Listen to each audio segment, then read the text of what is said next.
semoga berikan kekuatan iman Islam, istiqomah, diberikan husnul khatimah, khusus saudara kita yang pergi haji,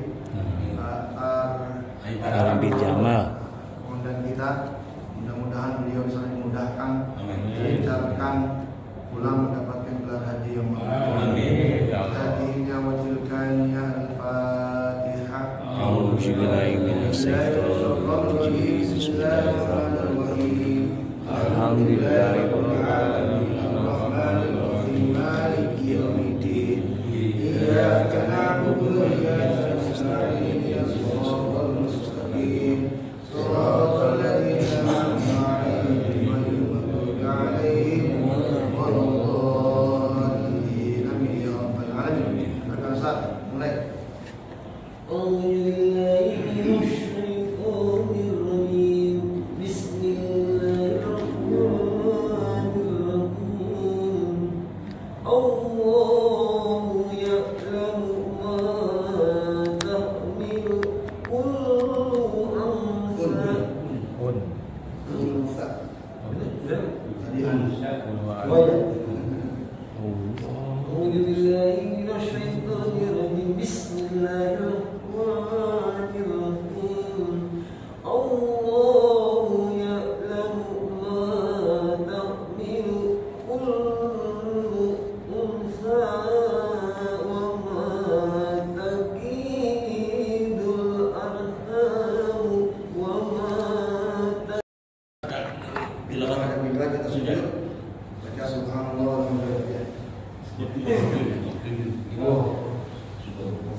Lahum azabun fil hayatid dunya wa azabul akhirati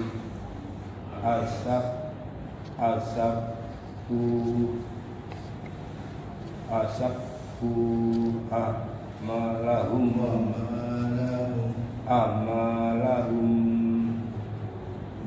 minallahi minniwa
Ya.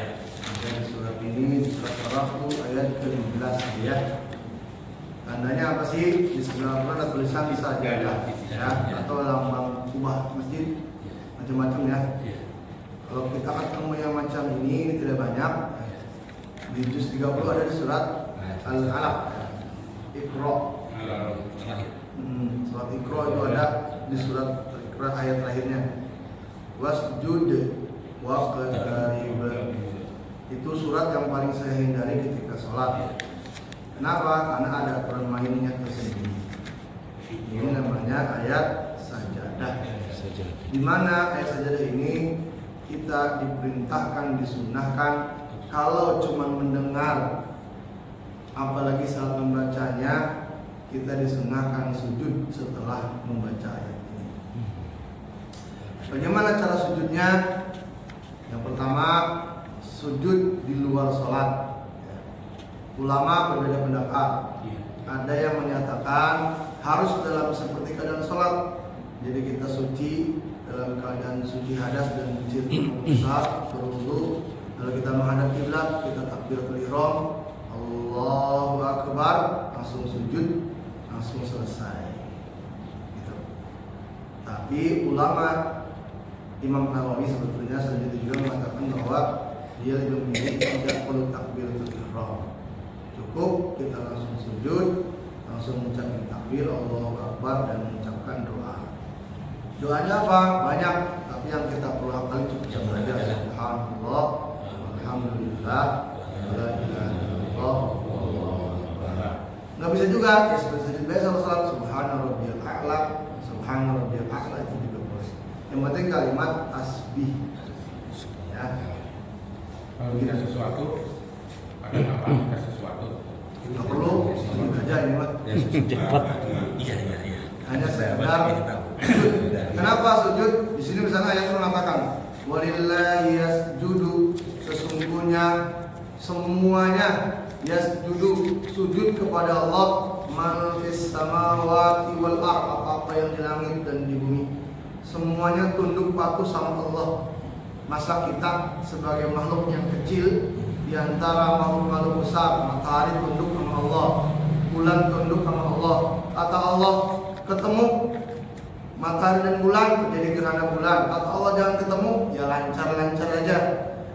Hujan tunduk sama Allah, petir tunduk sama Allah, lautan yang begitu dahsyat tunduk sama Allah, sujud sama Allah.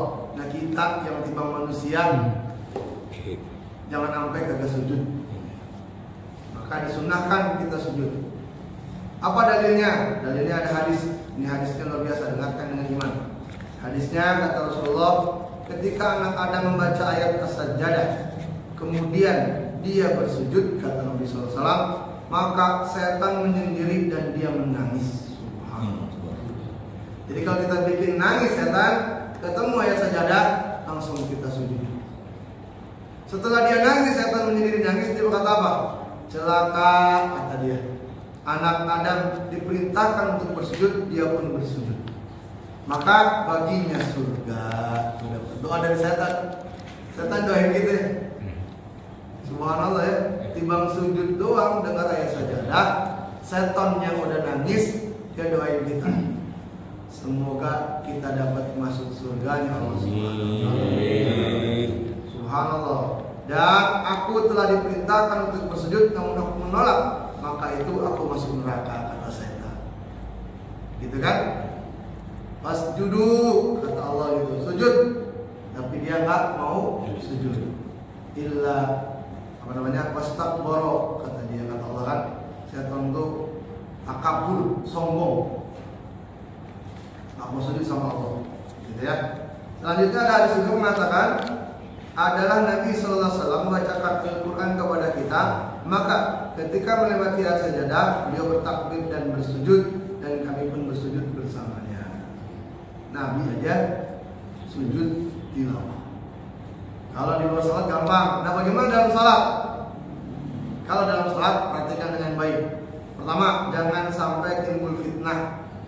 Kalau kita membaca ayat sajadah, baca Iqra, dan kita mau sujud, komunikasikan dengan makmum. Jangan sampai gagal kompak. Mentang-mentang imam, wah baca Iqra nih, wasjudu waqtarib, dia dong yang tahu ilmunya, dia sujud aja. Kalau orang pada bingung, bingung deh. Apa ini? Subhanallah, subhanallah. Pernah terjadi. Yang perempuan tepuk tangan. Ada apa ini ramai sholat? Iya. Begitu kan? Benar. Ini penting disampaikan. Kita sebagai imam jamaah hari ini saja pengen baca Iqra. Insya Allah kita sujud tilawah. Dulu Pak Haji Jaduli pernah itu. Haji Jaduli kasih tahu dulu. Kasih tahu dulu Pak. Dulu almarhum kita tuh rutin tiap malam. Pak Haji Jaduli. Tapi nggak sujud. Setelah subuhnya itu Pak. Pengaliman Pak itu pendiman sudah baca itu ya. Kalau Isa. Iya tapi nggak sujud. Iya nggak sujud dia. Pernah di sana Ustaz Parmen Pak Jenderal saya ngomong Pak Jenderal saya jadi batal salah satu. Nah, kan mesti dikomunikasikan ya. Benar. Atau di jadwal di tempat saya setiap hari Jumat rutin imamnya sudah tahu, orang udah makmum udah tahu bahwa setiap sholat Jumat subuh di masjid itu ada sujud tilawah. Gitu. Jadi orang udah paham, orang udah ngerti. Jangan sampai kita jadi imam diktator. Betul Pak. Maunya kita aja. Orang kagak ngerti, mesti kita kasih paham. Gitu. Ya. Benar. Kemudian caranya gimana? Kalau dia di akhir ayat, di akhir surat kayak wasjud waqtarib, ya udah begitu kitab wasjud waqtarib baca takbir, Allahu Akbar tanpa pakai tangan ya. Langsung sujud, takbir lagi pakai tangan atau nggak pakai tangan juga boleh kan? Langsung kita rukuk lagi. Tapi kalau dia di tengah surat kayak gini nih, ini kan tengah surat nih. Iya. Wal asal kita takbir, Allahu Akbar sujud, takbir lagi, terusin lagi ayatnya boleh, dilanjutin lagi boleh, atau tidak lanjutkan juga boleh. Dibaca bismillah lagi, bismillahirrahmanirrahim, qul man rabbus samawati dan seterusnya baru rukuk lagi. Gitu ya. Nah, kita makmum sama imam kudu tahu sama-sama tahu nih. Jangan sampai imamnya tahu, makmumnya nggak tahu, atau sebaliknya, makmum sok tahu. Imam kagak sujud, dia sujud. Itu juga nggak benar, karena imam diperintahkan untuk kita ikutin. Sama seperti kunut. Kalau imamnya lupa kunut, ya kita nggak usah kunut sendirian. Ikutin aja sama imam. Gitu. Nggak usah bilang subhanallah, biarin aja di sujud. Karena hal yang wajib tidak bisa mengurangi yang sunnah, atau wajib diutamakan daripada yang sunnah. Begitu ya. Ini penting nih, perlu saya sampaikan sebab saya sering ngadepin begitu. Imamnya mah sujud sendirian enak bener, makmumnya kebingungan. No ilmunya. Gitu ya. Maka ini perlu disampaikan, makmumnya kudu ngerti, imamnya kudu paham, sama-sama mengerti. Jamaah, saya lagi pengen sholat sujud tilawah nih, ikutin saya aja ya. Itu kan enak begitu. Iya. Jadi makmum juga paham, oh ya sujud tilawah. Dulu tuh pernah kejadian di Bulak Naga itu sudah. Gitu ya. Nah, tadi yang paling penting komunikasi. Jangan sampai nggak ada komunikasi. Terkait apapun ya, imam tuh yang paling penting juga. Kayak suka nemuin orang, mohon maaf ya. Maghrib itu kan artinya pendek. Jangan sampai bacaannya dipanjang-panjangin. Makanya ulama kita tuh ya Allah indah banget dalam kita baca kulhu sama kuliah aja udah cukup. Iya. Gak usah panjang-panjangin gitu. Makanya imam surat apa deh baca deh yang surat Al-Insan ya. Mudahkanlah baca Al-Quran. Gimana itu dulu? Lupa walaupun ya surat Al-Quran bukan ya? Lupa saya. Itu di dalam tafsir itu mengatakan ceritanya pamannya Nabi, salah satu sahabat ya, dia menjadi imam di salah satu tempat. Tapi dia bacaannya panjang-panjang. Waktu sholat Isya, lalu makmumnya protes sama Nabi.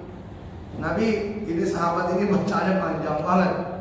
Akhirnya Nabi tegur sahabat itu, dia bilang minimal atau maksimal sholat itu baca paling gagah Al-A'la, Sabi Isma Rabbika. Itu udah paling panjang. Tapi kalau kita jadi imam, kita lihat belakang kita, ya Pak Haji Mar. Iya udah tua. Laptop. Iya. Nonton lama-lama. Rosa. Iya. Lagi mereka juga gak paham kadang apa yang kita baca. Iya betul. Kalau kita pengen lama-lama bernikmat-nikmat sholat sendirian. Jangan sampai kita sekali lagi ya tomak, serakah, pengen dianggap apa. Iya. Jadi imam kurang demokrasi. Emang kita hafalannya banyak, tapi mau kita lihat siapa ya. Panjang-panjang nggak tahu artinya. Iya. Anak ini dimuter. Mending kalau bacanya enak. Gitu ya. Baik. Ini penting Pak, kesederhanaan dalam beribadah karena Nabi itu berharap sholat jamaah itu jangan lama-lama, jangan banyak-banyak. Kecuali sholat sendirian terserah mau 2 juz, 3 juz, 4 juz silahkan. Tapi kalau jadi kesepakatan, misalnya sholat malam nih yang mulai tahajud berjamaah, emang itu mah waktunya kita tahu imamnya bakal panjang lama bacanya. Misalnya kita katin nih malam tahun besok, itu kan pasti ada sholat yang mulai berjamaah tuh. Untung pakai nanya di situ pasti lama sholatnya. Kita kudu siap sebagai makmum. Wah ini mah sholat malam berjamaah, imamnya biasa 1 juz. Kudu buat kita, jangan nyalain imam itu. Ya, emang orang lagi pengen beribadah lama-lama di situ. Tapi kalau sholat maghrib itu kan waktunya mepet. Ini Al-Baqarah yang dulu tuh gitu. Satu ain. Kalau enak sih ini. Gitu Pak ya? Baik. Kita kudu bijak. Satu ain dulu. Betul. Tapi kalau udah kesepakatan nih, misalnya tahun besok kita tarawih di sini harus 1 juz, biar 3 juz selesai, ya nggak apa-apa, silakan aja. Kesepakatan. Berarti kesepakatan, imam sama makmum sepakat. Jadi kan makmum paham, oh iya emang kita sepakat bareng-bareng. Ini mah kan jaga sepakat kan. Salat tarawih kan pengennya yang cepet-cepet aja kita kan. Dan itu kita maklum, memang begitu Pak. Namanya, apalagi kalau imam denger bayi nangis, anak nangis gitu, ya harus selesaikan sholat buru-buru, jangan dipaksain lama. Kita harus jadi imam tuh punya peka. Makanya dibilang khusyuk itu bukan berarti kita tidak mendengarkan apa-apa. Kita dengar di bayi nangis dari rakaat pertama sampai rakaat kedua. Nah itu kita berbaca cepet-cepet. Jangan sampai kita nikmatin bacaan kita sok paling khusyuk, sedangkan orang lain terganggu sholatnya. Kita kan kalau ada orang nangis kita terganggu kan? Oh iya. Berisik kan terganggu kan? Nah, jadi kita harus peka yang begitu-begitu. Jadi jangan sama tadi kita khutbah Jumat, kita lihat udah mendung banget ini, baru naik kita. Di luar banyak orang nggak masuk masjid. Nah itu kita harus cari tema yang paling cepat. Jangan mentingin, wah bayarannya gede nih, kita harus lama. Rata-rata itu. Bacanya mahal. Padahal sebenarnya perpendek khutbah, panjangin sholatnya Jumat tuh. Tapi orang terbalik, begitu diundang ke Kubamas, khutbahnya setengah jam, lama banget. Sholatnya cuma sebentar, gitu ya. Ini kadang orang suka terbalik-balik. Saya kira itu penting, itu sebagai hidayah pengalaman kita hari ini. Tidak kita bahas tentang tadabburnya, tapi bagian dari cara membaca Al-Quran, yaitu sujud tilawah. Ya, sekali lagi ini disunnahkan kita untuk dilakukan sujud agar tadi setan menangis dan mendoakan kita masuk surga. Jarang kan kita doain setan. Luar biasa ya. Dengan baca subhanallah saja kita sujud, setan sudah menangis doain kita masuk surga. Dan dia mikir, ya boleh itu atau boleh pendek-pendeknya subhanallah juga boleh. Yang penting apa namanya bacaan. Masuk digerakkan juga boleh sama orang nih. Ya. Saya kira itu. Ada yang mau ditanyakan? Tanya lagi dikit. Ya. Itu kapan kalau sih? Tapi kalau sering lupa itu masalah. Kata Murumal Pak. Tapi kalau selalu lupa ada gitu. Jadi kenapa sih kita mau sholat itu baca ta'awud, baca qul a'udzu binas, itu penting salah satunya itu agar kita dilindungi dari setan. Emang setan kerjanya begitu, bikin kita lupa, bikin kita. Nah kalau udah lupa bagaimana ya? Udah lupa, nggak ada masalah. Lupa mah udah kodratnya, nggak kena hukum. Orang lupa. Jadi kita puasa, lupa makan sepiring, ya rezeki namanya. Tapi lupa ya, kalian mau sholat itu sadar ya. Jangan sampai nggak sadar kita waduh ini rokaat berapa ya. Pengen nggak lupa sholat berjamaah, pasti insya Allah lebih abdul dan lebih nggak bakalan lupa. Kita Lupanya juga berjamaah juga jadi nanti. Gitu. Lupanya berjamaah. Tapi pernah Pak? Pernah juga kita. Di sini pernah saya. Lupa berjamaah. Pernah 5 tapi terakhir udah assalamualaikum. Maksud tadi 5. pada diem aja. Ada 3 staf Iya, pada diem aja. Berarti satu kampung itu lagi pikiran kemana-mana udah. Saya sempat lama juga tuh bangun di dekat kali nih. Tapi kok Dia baru kali itu Mas tahu Bulu, ya. ya. Saya juga nggak ada sempat tahu. Baru sekali jadi Pak Haji, Pak udah assalamualaikum. Dia bilang, Saya mau kasih tahu juga takut salah gitu kita juga takut salah. Kurang diri, lakukan 1 rakaat lagi. Oh gitu. Ya. Mendingan lebih diperkurang. Kurang Iya. lebih. Ya, Nah, bener. bisa dikurangi kalau Iya. 5. 3 apa 4? 5. Atau langsung sujud, namanya sujud sahwi. Sahwi. Oh iya. Subhanallah ya munu wa la yasru. Ya. Kalau nggak apa ya subhanallah gitu ya. bisa itu. Dimudahkan aja. Imam lagi rugi. Dut. Saya belum tahu. Ini gimana? Imamnya sih tetap jalan. Nah ini yang masa begini. Gimana? Ngikutin lagi Pak makmumnya nih. Maka imam yang kentut harus takbir dulu. Oh, takbir. Imam yang kentut jangan langsung keluar, takbir dulu, bangunin jamaah dulu, baru dia keluar lari. Kalau orang diri kan lihat, kalau rukuk kagak lihat sama dengan sujud. Kalau kita lagi sujud kentut, maka kita harus takbir dulu sebagai imam yang kentut. Bangunin jamaah dulu, kita baru pergi. Jangan sampai kalau lagi sujud lagi rukuk kita Kabur semua. Tahu nih, baru tahu kita nih kayak jalan kayak di situ tuh di Puspom dulu. yang ngerti Pak Mas Buk di belakang ya kan. Bagaimana caranya? Mas Buk harus jalan, Mas Buk harus jalan ke depan. Kalau yang baris pertama nggak ada yang ngerti, nggak ada yang nggak ada yang berani, yang bagus harus jalan ke depan, 2 langkah ke depan, maju menjadi imam. Dalam posisi itu nggak bisa nggak batal.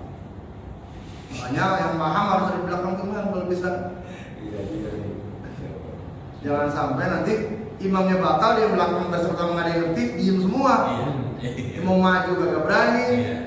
Nah, itu ada yang berani maju ganti imam. Itu yang saya ilmu itu yang sujud sama ruku saya baru tahu. Iya sujud ruku masa ini kan?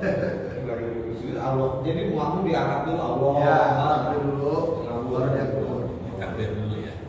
Jangan sampai ya tadi hilang imam dah. Tiba-tiba dia hilang. Hilang tuh gitu.